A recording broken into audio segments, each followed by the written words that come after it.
In Jujutsu Kaisen Chapter 260, we finally have the long-awaited return of Satoru Gojo.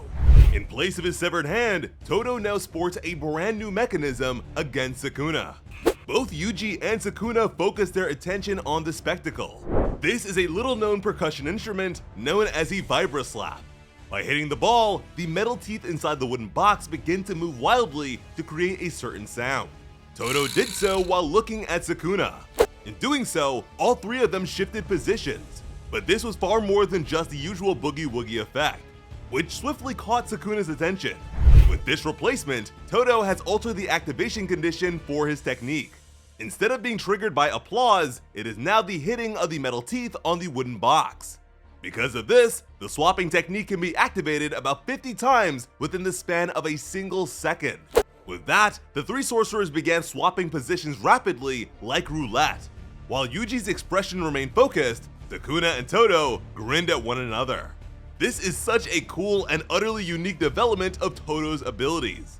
I love the unpredictability of Gege's more unorthodox concepts. Todo struck the ball once more. The focuses of both Sukuna and Yuji shifted in conjunction with it.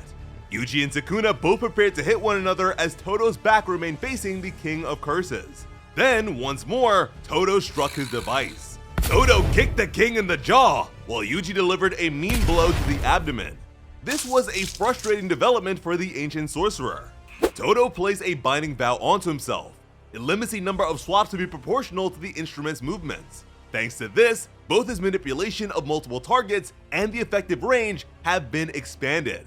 And he managed to tune his instrument with the assistance of Yuta at the Lake Gojo colony. This allowed him to successfully remove their comrades from the danger posed by Sukuna's malevolent shrine.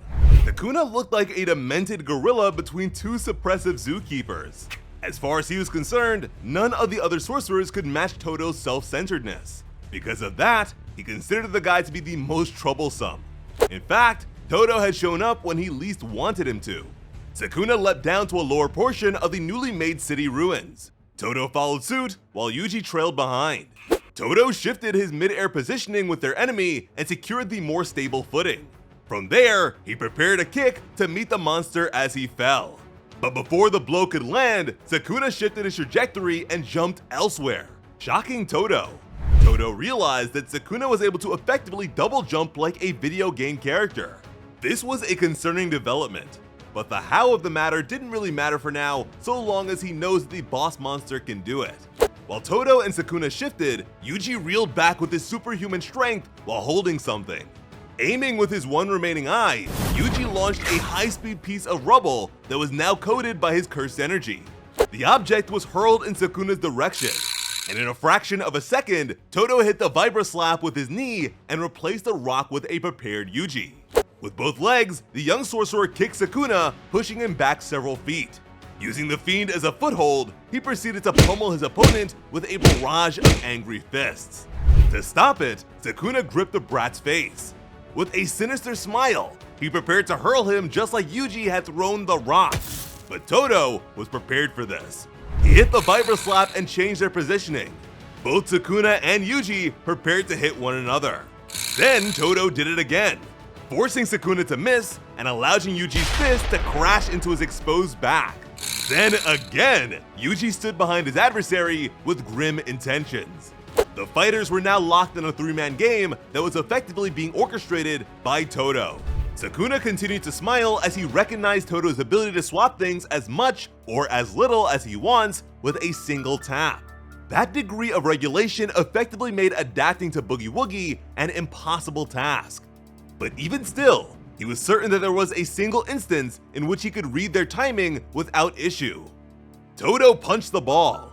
In turn, Yuji punched Sukuna, forcing him through a nearby pillar.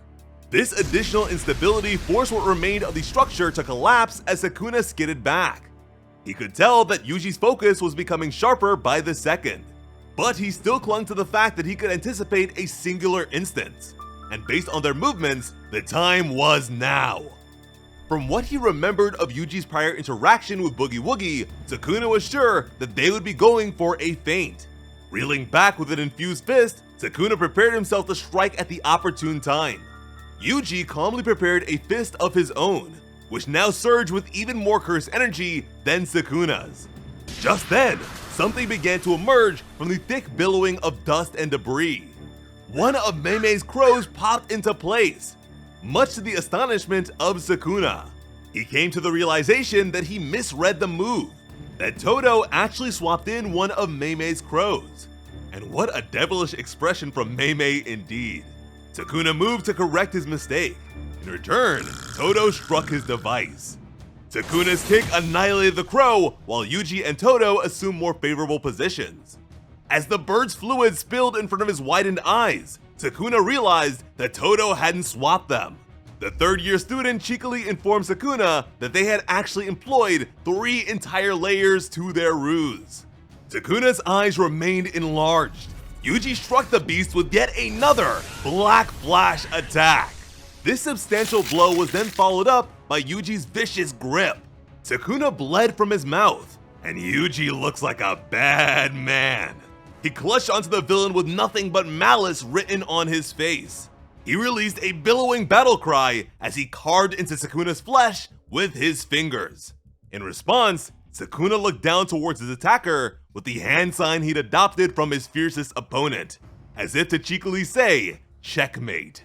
Sukuna's unreal efficiency meant that although his curse energy levels were plummeting to levels comparable to that of Yuta, so long as he could manage to recover his worn-out technique, he could make use of Malevolent Shrine as many times as he needed to.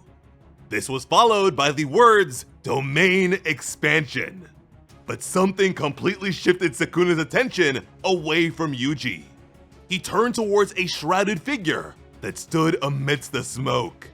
And what looked back at him was a visage of the very man whose gesture he now imitates.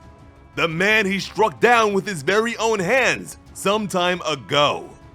There was no mistaking those piercing blue eyes. It was none other than the departed soul of the strongest sorcerer, Satoru Gojo. Oh my goodness. After several consecutive weeks of Gojo mentions, the legend himself has ascended the holy steps to stomp out Sukuna. Instead of taking that heavenly trip to Cancun, Gojo is here for retribution. And considering there is no Malevolent Shrine in sight, I have to wonder, who the hell said domain expansion? The Jujutsu Kaisen hype levels are rising yet again. And I'ma need the copium deniers to sound off in the comments with that same energy, because Gojo is back. And thank goodness there is no break next week. And considering my boy Choso got turned to dust, there is no way anyone can call these events out as Mickey Mouse antics. Whatever you think about this reveal, please let us know in the comments. As always, I'm SliceBotaku. Thank you all so much for watching and have an awesome day. I love you.